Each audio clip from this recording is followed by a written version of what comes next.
Question of the day. You're about to go to a party, and all of a sudden, a future version of you appears.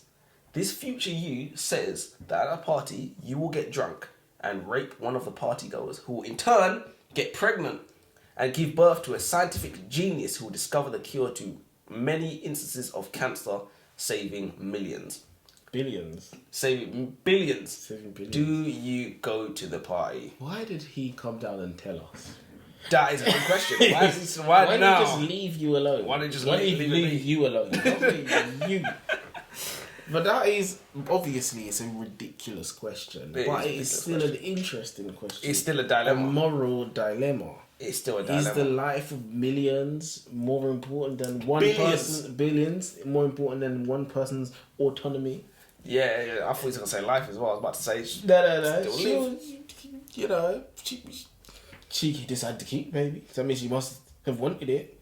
The baby. Who was it that said the needs of the many outweigh the needs of the few? Hitler? Who said that? I don't know if he said that. I hope not.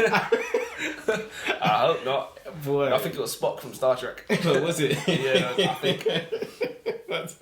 But yeah, nah. It's a tough one though, isn't it? It's a tough one.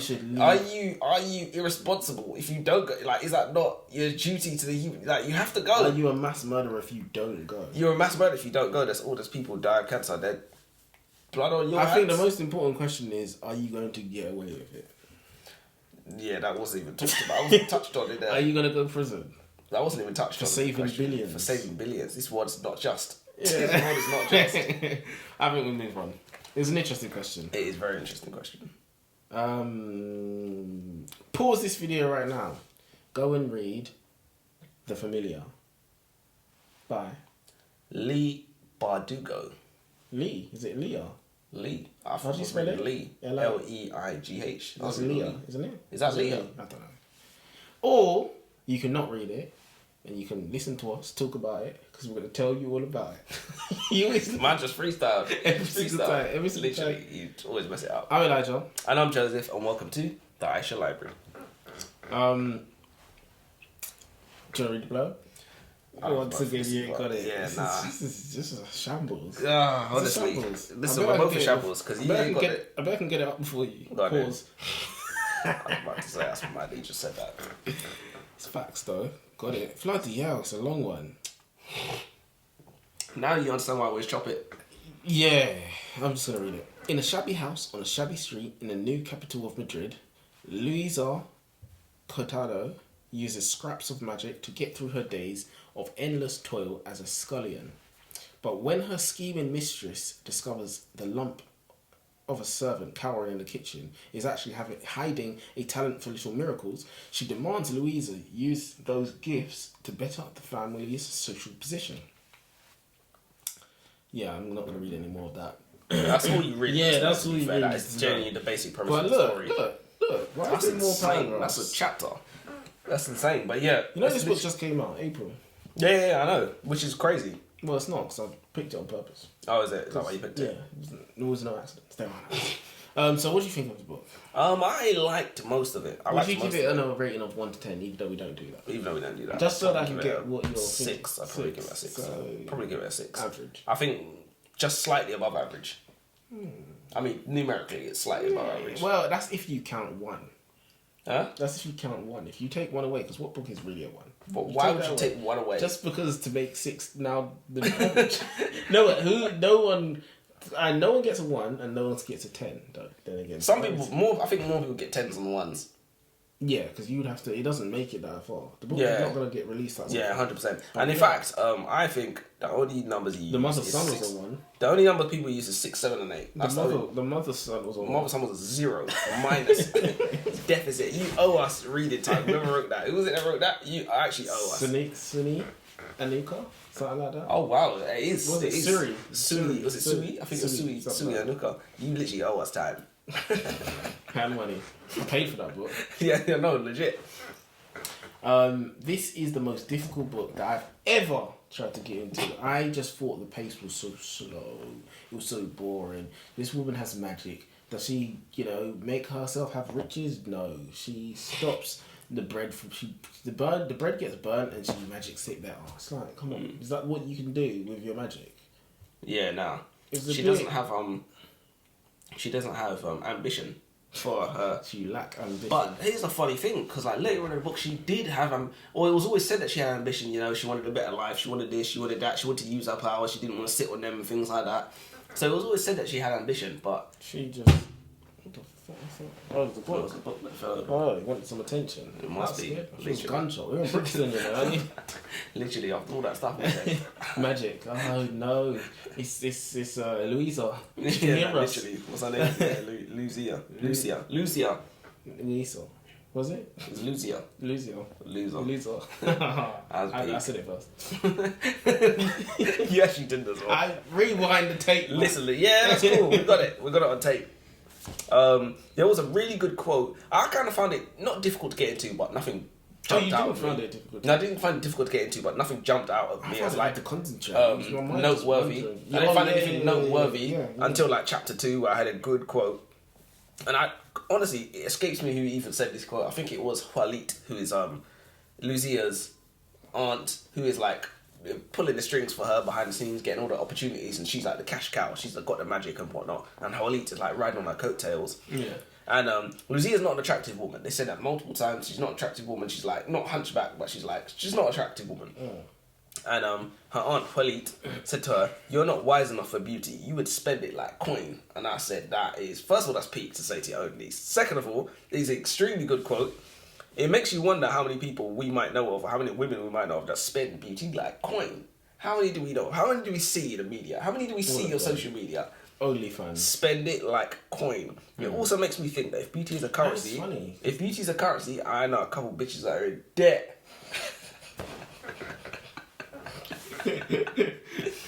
But that is funny though, because you know they spend it like it's a coin, and they waste their good years, you know, doing foolishness on OnlyFans, and then after they decide they want to settle down, and they already done spent the beauty. They spent it. They're broke now. Quite actually interesting.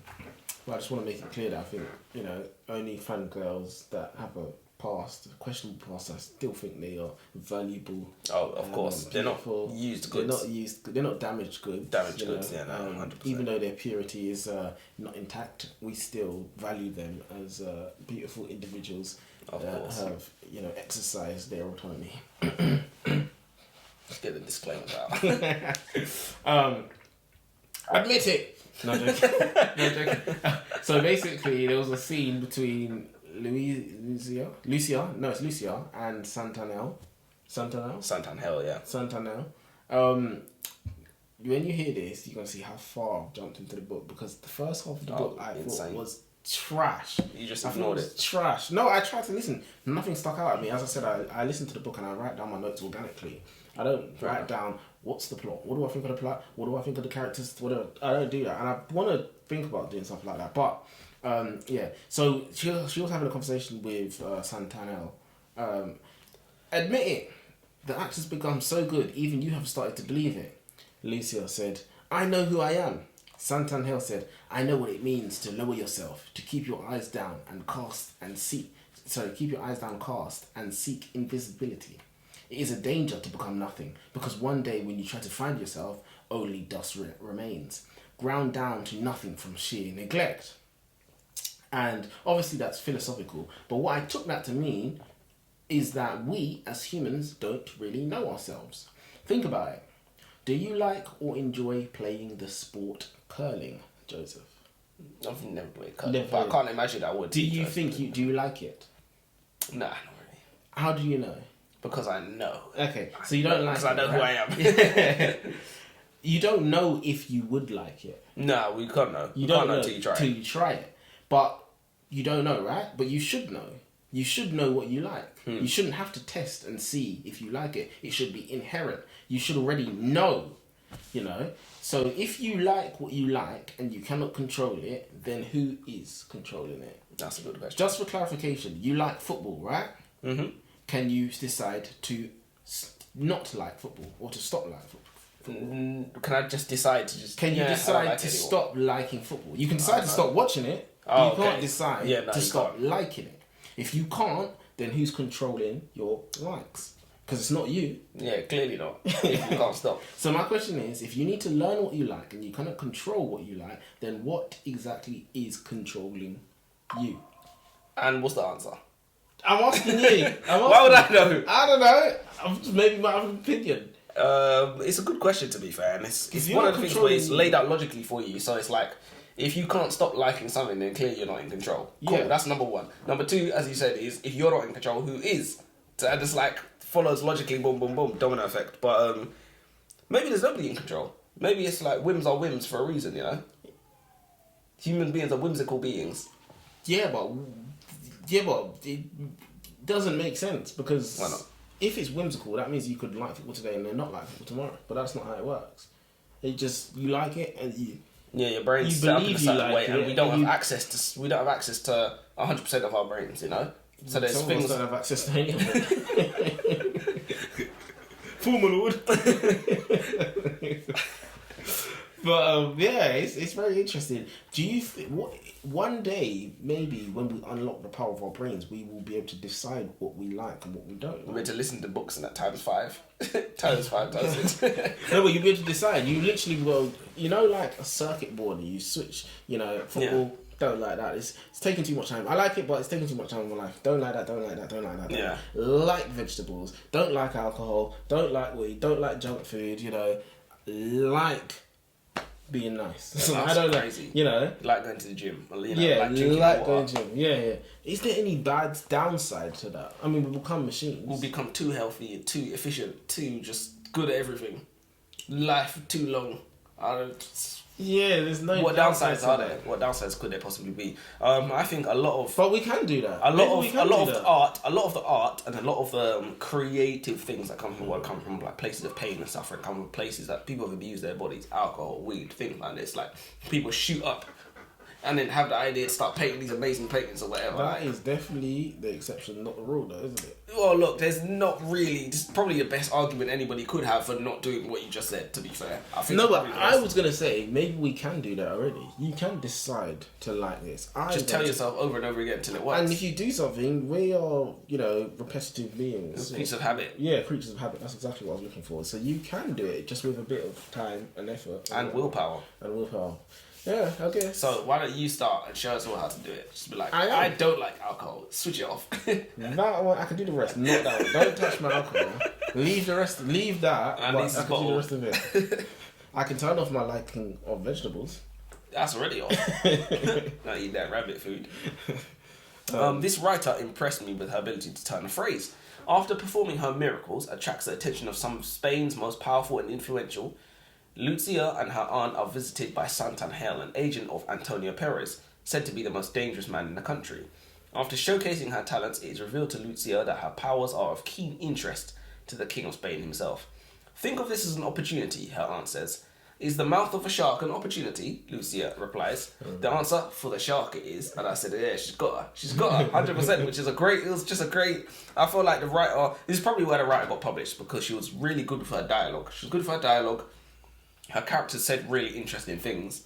And there was a good 3 or 4 or 5 points I had to put down, because I was literally just like, this is written in such a good way. So I feel like some Do you have them there? Yeah. Some stories are driven by plot. Other stories are driven by characters, driven by dialogue, driven by just the way. This was not plot.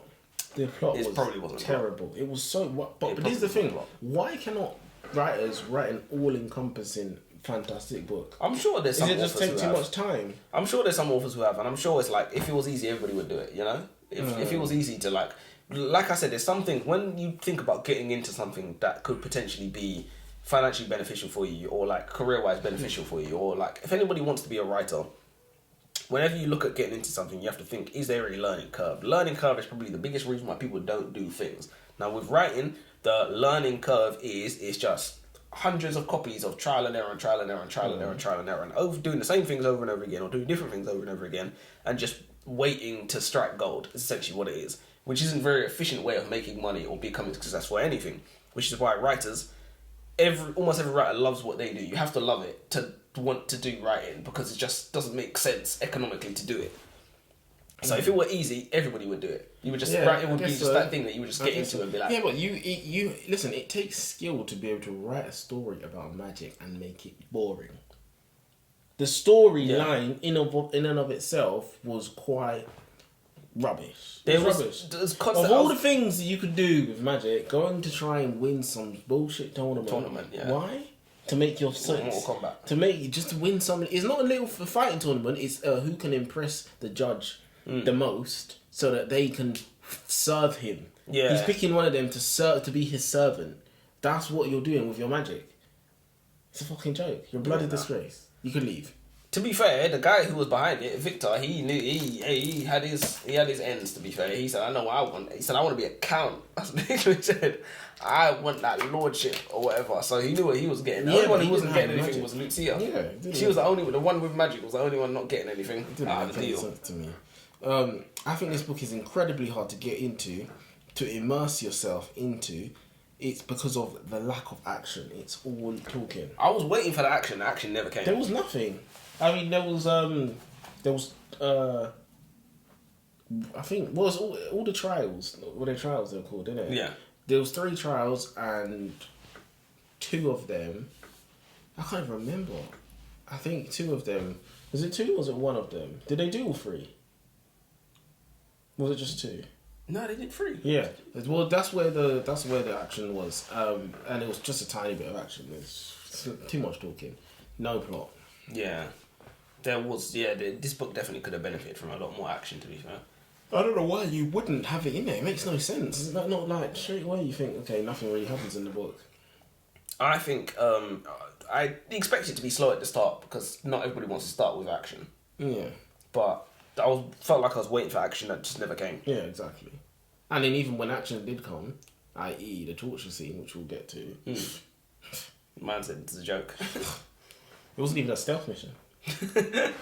We're back with that. I feel like we've got a stealth mission and then you were satisfied for a while. Now I'm back on the wagon. Yeah. No, you can't have. I mean, realistically, you can't have an action film without stealth. Yeah, you need it. Important. Everybody, it's important.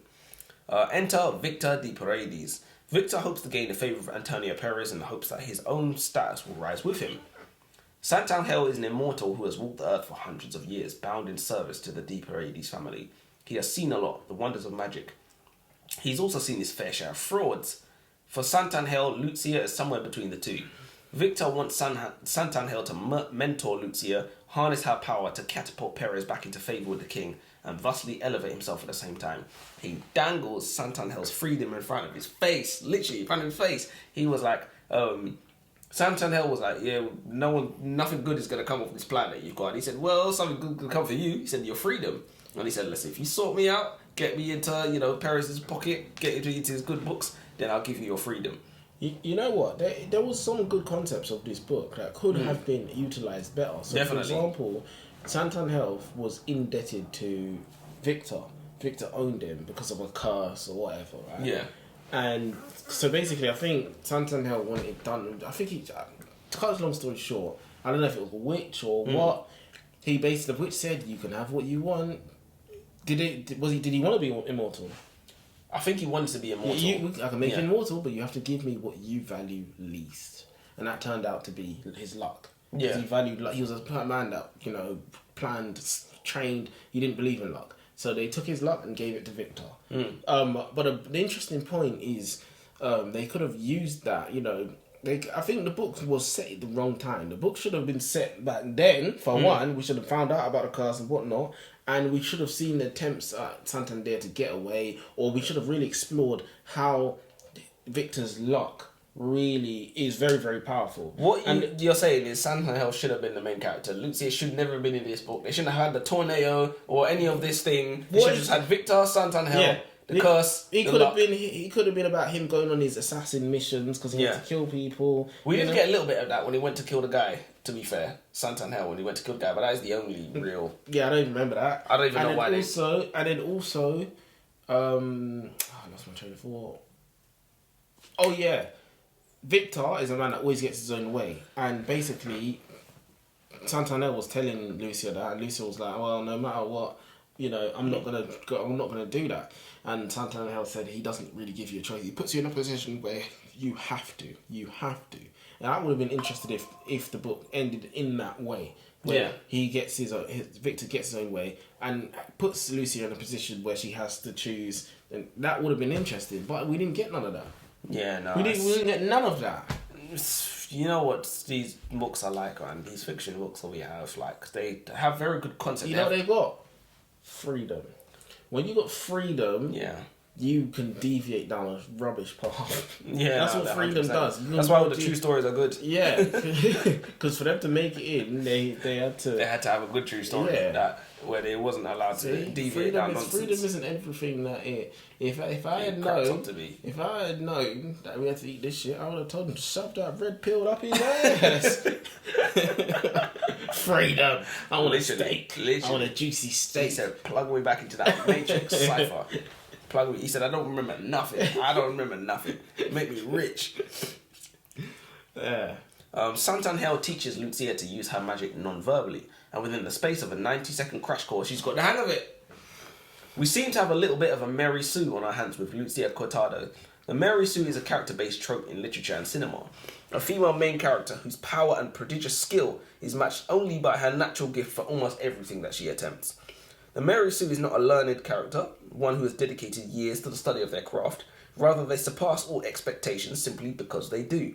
Luzia is amazing because she is. She can perform magic because she can. She is powerful enough to attract the attention of Santangel, Victor de Paredes, Antonio Perez, the King of Spain himself, because why not? Maybe I'm just looking for something to complain about. I'm enjoying this book so far, and my toxic trait is that I ruin good things.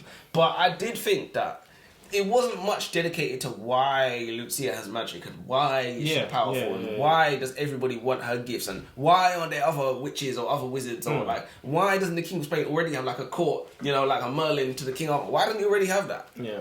Like, it was not explained because they know there was like calling her the Milagritos or whatever. Like, they know magic exists. They know it's somewhere and they wasn't looking for it. Yeah. They have spies out there. But this is what I didn't understand actually. I'll just say it now. I need you to explain to me how the king and his people differentiate between magic from the devil and miracles from God. Yeah. Because there was a girl who was dragged off to be tortured because she was performed magic, but the king himself was holding trials for some sort of superhuman being. So what was that about? Did they explain that? Because they know miracles from God is Christian. Yeah, but how did they differentiate that? Because even when they asked Luzia in the beginning, how did you do that? And she said, "Oh, God shows me the way." Yeah, it's a gift of God. Of God. Like, listen, the people in power decide what God said. The people in power, the king decides, that his advisors decide what God said. People have always interpreted the word of God with nothing, no kind of, you know? Yeah. Priests have always said, God told me this, or it was revealed to me in a dream, or, you know, I'm the spokesperson for God, or I'm the priest, or I'm the pontifex, as we used to call it in Rome, Pontifex Maximus, the first priest. I interpret the will, or I'm the augur, you know, cut open these chicken livers and spread them on the ground, and it means that the powerful people always interpret what God said. God didn't say none of that, but the powerful people decided, this is what I've said. So if some peasant girl who works in the kitchen says, yeah, God told me, they're going to be like, no, he didn't, because only God talks to me.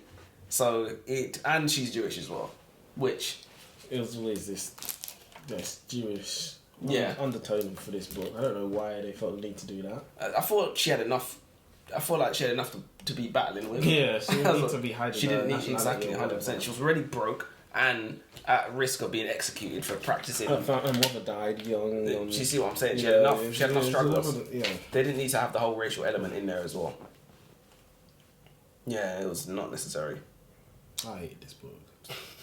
Alright, go on. No, I just went. How much did you say? I just said about the difference between magic. Oh yeah, you did. Santangel's next assignment is to tie up a loose end. One of Don Victor's spies, an abusive man called Garavito, has been flapping his mouth around Madrid. Santangel visits the man in his home, startling him. As the reason for his visit becomes apparent, Garavito lunges at Santangel with a knife, stabbing him again and again. Don Victor's scorpion has no sting, he boasts.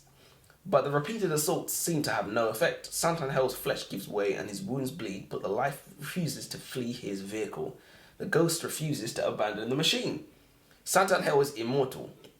But is he really? If he can be stabbed, if damage can be accrued by his physical form, then what happens if he is eaten alive? What happens if his body is cut up into pieces or if he's beheaded? What if a nuclear warhead were dropped on top of him?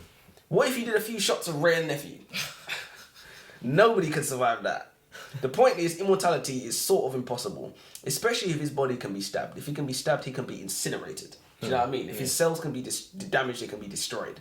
So he can't. The only way to be like Wolverine, for example. Wolverine's got the adamantium endoskeleton. Yada yada. Can't destroy his body. Drop a bomb on him, he's fine. Incinerate him, fine. This guy, if you destroy his body, he's gone. That's it. He can't be immortal. Doesn't he regenerates though? But from what? If you gone, what's he gonna regenerate from? He's just gonna appear in the air and just like. No, but when you incinerate something, you burn it down to dust. Down to the nubs. But that dust can just reform. I don't know. Maybe if that's what it is, then fair play. Yeah. I want some of that.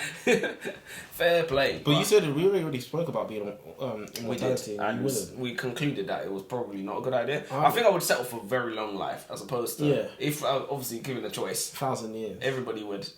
Yeah, why not? Yeah. No reason why not. It's a lot less long if you know there's an end.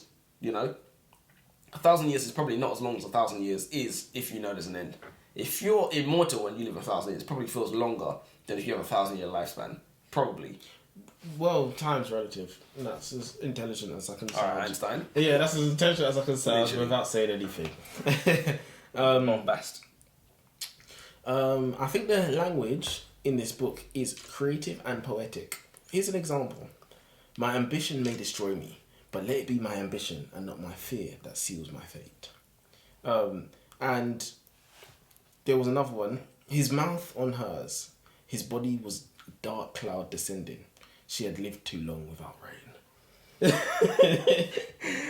This type of writing takes time if you are skilled, but it takes no time at all if you are talented. That was my words, by the way. Oh, that was my words. Yeah. That's very good, to be fair, because that means you understand the difference in skill and talent enough to use it in context. Yeah. So, what's better? What skill or talent? I think talent is luck. Yeah, exactly. Where skill is something you've worked on. So, but so what's better? Probably, I would say skill. I'd probably say skill. So, by that definition, Ronaldo's better than Messi. Let's move on. Of course. Ronaldo's more skilled and more talented. But anyways. No, I wouldn't say Messi's the talented, Ronaldo is the skilled. Ronaldo will practice the free kick a million times. You hear his colleagues, say he stays back training, he's bagging the balls in. Let me ask you this. And people have the common perception of Messi in this media. Do you think he does not practice what he does? Do you think he doesn't go gym? Do you think he doesn't work? I don't think he doesn't eat healthy. Not to the level that Ronaldo. Not to the level that Ronaldo. So that's why. To the level of everyone who's got talent obviously have practiced. Yeah, obviously. 100%. But I don't know. I think Messi's is more talent. Is more him being small. It's definitely him being small. He quick and small. You just can't beat that. It's definitely him being small. 100% versus Tyson. 100% is him being small. So that's why I say obviously he does train. Obviously, whatnot. Yeah, no, 100%. But yeah, fair enough. But this is another one. The strength of her own voice surprised her. It was like anger. It was like her anger had built a scaffolding underneath her voice. Do you see what I mean about this author, like, turning the phrase and saying things in, like, interesting ways? Because I think that's an interesting way to say something. It's an interesting way to say something. The strength of her own voice surprised her. It was like her anger had built a scaffolding underneath her voice. Yeah. It's very descriptive. It's very descriptive, and it helps you get inside the mind of what it might be like to be somebody who performs magic, even though you could never know for sure. Yeah. No, yeah. I think this is probably why this author got this publishing deal, because they read it and they was like, well, I've not seen this before. I don't know. I really don't know why it got published. I mean, this is a book of poetry. There's loads of books of poetry. So you're not done yet. No, I think I've got 3. Yeah, I've got 3 more. Oh no, I've got 2 more. The value of this book is, a lot of the value of this book is in its imagery. So Santangel, I had to do some research for this. Santa in Spanish is white and hell in Spanish is angel. And obviously he's got white hair or whatever. Yeah, but they did say that anyway. They said it was angel of death or something. Yeah, and it's powerful imagery that I think white speaks angel to... or something. Yeah, it's white angel. I think it's powerful imagery that speaks to people on like a psychological level, and sometimes you don't even pick it up. But these things. And it was like... where it kind of kind of got worried because I was promised a book about magic. I was promised a book about and I kind of got worried when she said he looks like somebody laid a sheet over a handsome corpse. I said, "Oh, this is gonna be a book about love, isn't it?" I mean, we got sex scenes as well. Yeah, I said this is going in that direction because I didn't think this was going in that direction at all. I thought it was going to be. Is the most dangerous man. Yeah. In Spain. And that's the woman she liked, and he's so good, and because I love him, and this, that, and the other. I'm gonna die for him. Like, it's ridiculous. It's ridiculous. Like he can have any. He is said to be handsome. She is said to be clapped. Basically, let's just put it what it is. He could virtually have any woman he wants.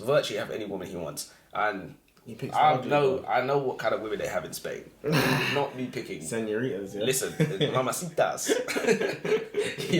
So I just think it's very, and we see this all the time. Remember what I said, like the Anastasia Steele theory. Obviously, she wasn't ugly or whatever, but it's like they always have like these super duper high status, extremely powerful men picking like regular women, or just like you could find 16 of these. You walk on the street, you see one there. Literally. So it's a fantasy that authors are playing into. They're playing into a female fantasy where every woman feels special, every woman feels unique. And the funniest thing is, Luzia actually is unique. She's got magic. She doesn't need to be any more unique than that. They could have just made her somebody with magic. Yeah. Yeah. So the value of this book is in its imagery. I think that character-wise, I kind of agree with what you said. Maybe Santangel should have been a main character. Yeah. Maybe he should have been a main character, to be fair. It could have been about his relationship with Victor, because those are the chapters, especially at the beginning, that I felt were the most entertaining anyways. Even when Victor was like to him, what did he say? Victor was bullying Luzia and he was like trying to, poke her and see like if her magic came out or whatever. And Santangel was like, yeah, leave her alone. He was like, I direct your anger elsewhere. He said, that's enough. And Victor said, you can't say enough to me. He said, that is forbidden for you. He said, that word is forbidden for you to say enough to me. And it was just interesting to see their power dynamic. Is this meant to be a love story? Is Luzia going to fall in love with Santangel, and is he meant to be the immortal demon who has nothing in life until Luzia, this unattractive kitchen maid? I'm in. I said, why not? You can't beat the joiner, right? I'm in for the love story. It really did turn into a love story, didn't it? It did turn into a love story, and it's very disappointing because it was like, at the end of the day, if I was like a super duper powerful man like Santangel, I would not be going for kitchen maids. Yeah, exactly. Like, especially the unattractive kitchen maids. Definitely not. So it's not very realistic. We had a torture scene that lacked oomph, which she got waterboarded. That was it. There was no feeling, no masterful wordsmithery, no over verbose illustrative verbal conjuring. It was just disappointing. She got waterboarded. That was it. I'm not gonna lie, waterboarding obviously can't be fun. It can't be that bad. Just drink it. Nah. How can you hurt me with something that my body needs? Literally, I shower this every day, bro. I literally consume this when I'm thirsty. Nah, you didn't expect me to say that, did you? In all seriousness, though. It's supposed to be bad, isn't it? It's horrible. It must be like a towel over your face or whatever. What is it? A towel over your face, and then it must feel. Apparently it feels like you're drowning. But there's not that I speak from experience, but there must be far more effective torture methods. Yeah, it seems like a waste of water. Like, back then, it didn't seem like they had taps. And they could just fetch the water literally from the well. They have to bring it up. They just cut her up. Imagine you're that guy that has to bring up the water so they can pour it on the floor. Do you know what I mean? Trying to get someone to talk. Confess to something. Yeah, literally. Didn't do. They all know they didn't do this. This magic was a shit show back in the day. It's magic bullshit. It's a shit show. Yeah, you know what they used to do? I don't know if I've said this before on the podcast. They used to say if a woman was accused of being a witch, what they would do, tie her hands and feet and throw her into the river. And if she sinks, then she was innocent. And if she floats, she's a witch. And then she'd be burned at the stake. But if she sinks, obviously she drowns. But they'd be like, your name's been cleared though. And they all were cleared because no one could swim with that. I mean, what's his name? Goggins. David Goggins can swim with his hands and feet tied. You know the Marines? Yeah, the Marines can do it. They're trained. They trained to do that. Hands and feet tied behind their back. They can swim. Insane. They throw them in. That is insane. You need to go watch the video. David Goggins, he said, there's a video of his wife walking, filming, going down to the end of the garden. She said, when I can't find him in the house, I know he's in the one place he's always in. What, She walks swimming down with and his he's hands out there swimming with his hands and ties behind his back by himself. How does he tie his hands behind his back? You can tie it behind your back. That's I don't insane. know. And he just goes and does it by himself, throws himself in. So if he died, then no one knows he's out there. That is insane. That's what these SAS people do. You gotta insane. watch this stuff, man. We're at a huge disadvantage. Listen, I life can't even is play swim with my hands. Do you understand? Life is player versus player. We're at a huge disadvantage. If you can't do these things, there's men out here who can do these things. You know, Yeah. They can you'll do never they beat can them. do your wife as well. They will never. Listen, you will never defeat them. Alright, this is my last one. Yeah, Lucia's boyfriend, Santangel, that's what I put down, Santangel, said to her that Victor always gets his own way and he will make a deal that she couldn't refuse. Lucia was adamant that she would not under any circumstances accept any deal from Victor. This plotline was something that was abandoned. It would have been nice to see or clever if that actually happened. So yeah, in the ending, basically, the two of them get sentenced to death and they get burned alive. That's literally it. You've got magic to do something about it, but she decides to choose to die. Why? What was that about? Was it supposed to be some sweet, heartfelt? What was that about? It read like it was supposed to be. It read like it was supposed to be. It's rubbish. Yeah, it's read It's like it was worst supposed to ending. be. The whole book was a point. It was a waste of time. And then the teleporting thing, which is, look, I don't like. Oh yeah, what happened with that? Yeah, I don't like the whole. It's like I said, they just pulled another ability that she had out of. Remember what I said, Violent Sovereign Girl, time travel. I mean, was it time stop? They just pulled it out where they was like, yes, she could also do this because why not? She could everything else, right? Basically, they had a thing where she could teleport. She used a stone. Was it a stone? That she could use to teleport, and it was. They made a hash of it, in my opinion. They made a hash. Alan Sugar. They made a right hash of it. They made a right hash of it. But talking to you about this, because you told me you kind of liked it. I was liking it where I was. I was liking it where I was. Now talking about it with you, it seems like you didn't like it. No, I was liking it. I liked it where I was. Do you still go with it being a 6? I didn't. Yeah, no, that's in retrospect. But I didn't think it was gonna be a love story. Where I was when I said that, I didn't know like the directions it was going. But like I said, the ending probably. When you said you didn't like it, I was like, was it because of the ending? I know you said it was the whole thing. Yeah, I didn't like it. I suspected there was gonna be an ending I didn't like. But yeah, I would advise against reading this book, you know. Yeah, actually. I don't know, I got one more I was about to say. Quick. Victor Leigh Paredes grows restless of Santangel teaching Luzia how to duplicate beans and light candles. He wants something more real. He wants to test the limits of her powers. To that end, he has his bodyguard break Santangel's fingers one by one. I forgot about that. He said, use your gifts, your milagritos, to heal him, if you can. Luzia is visibly distressed by this ordeal, but Santangel is stoic, stony, and silent, even as his fingers are snapped consecutively. This guy's literally just there, taking it, no emotion. Bad man, you know. Bad man general. Victor pushes Luzia too far. She scrambles to remember the song that expresses her powers, and in a frantic frenzy, shouts it instead. Victor's bodyguard is dismembered and left a bloody mass of human remains upon the ground. Luzia killed him. Victor now has to peep game and recognise he's got himself involved in something dangerous here. Now he has to talk to her nicely. No, I didn't. Do you know what the funniest thing is? Her in her face. He literally still didn't. But do you know what the funniest thing is? The direction they could have gone in this story was like when they talked about being in the shark's mouth is an opportunity for the shark. I thought it was like that was supposed to like foreshadow Luzia going from the prey to the predator. So you know, so ending up at the end of the book like a tyrant. Sorry. So basically, Game of Thrones, Khaleesi. Sort of, yeah, something like that. I expected her to be like, wait, I've got the power here, and like at the end of the day, like start badding people up or whatnot. That we really didn't get that scene at the end of the day, which I thought would have been a much better direction to go in. Because like Victor, he was like talking to her like she was shit, and then she killed his bodyguard, and that was like supposed to be the moment where he has to like kind of nice her up a little bit to make sure she doesn't do the same thing to him. Yeah. I don't know. I think the problem with this book was in the execution. The devil's in the details. It was the plot. It was the execution. It was all of it. It was the characters. It was the character building. I think there was some good characters I liked. I liked Santangel. I liked Victor. Yeah. Those are good characters. Only because one's an arsehole, one's a murderer. But they're both assholes and both murderers, to be fair. Santangel. He's like supposed to be a nice guy. Yeah. And I was like, how long Not you to more people to he murdered? How many? Yeah, he's been an yeah, assassin. come on. But yeah, I think we'll end there. We're gonna remind you guys to not. No, we're not gonna remind you. Yeah, we're not gonna remind you to like the video, subscribe to the channel, leave a comment, If you have anything you'd like to say, we're not going to say Check that. out Spotify. No, we're not YouTubers. Yeah. We're not going to be like that. Podcasts, literally. And we're going to have our outro for next week. Outro for next week, 100%. We've got to promise these things well in advance. Procrastinate about them. 100%. Kick the can down the road. And then maybe finally get our finger out. And then also mess it up every time. Yeah. Freestyle. Not mess it up. Freestyle. Not freestyle. What's the word?